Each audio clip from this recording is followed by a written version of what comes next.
Les docteurs et doctorants de l'école doctorale Sciences et Environnement ont la particularité de quelquefois troquer leur blouse pour des tenues de terrain tout terrain.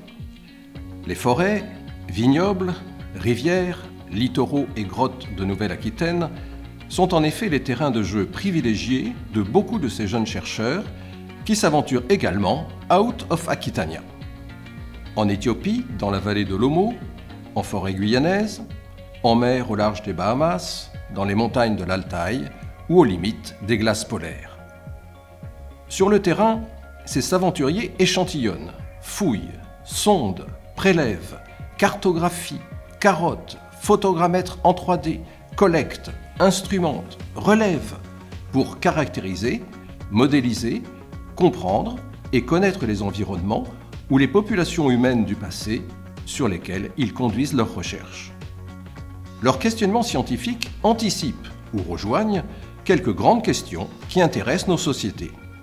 Changement climatique, polluants, submersion marine, biodiversité, santé des écosystèmes, soutenabilité de l'agriculture biologique sont quelques-unes des problématiques abordées.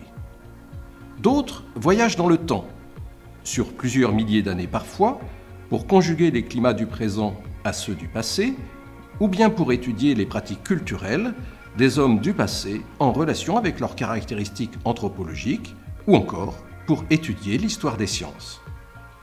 Tous doivent, après ces beaux voyages, retourner pleins d'usages et raisons au laboratoire pour y analyser, traiter, comparer, critiquer et interpréter les résultats acquis afin d'écrire et défendre leur thèse, c'est-à-dire présenter en s'attachant à en démontrer la validité, la compréhension qu'ils ont acquise de l'objet étudié. Au moment de leur remettre leur diplôme, il convient donc de les féliciter très chaleureusement, car comme l'écrit Pline l'Ancien en introduction à son histoire naturelle, c'est chose ardue que de donner à toute chose sa nature, et à la nature tout ce qui lui revient. C'est pourquoi, même si nous n'atteignons pas notre but, il est déjà assez beau et glorieux de l'avoir voulu.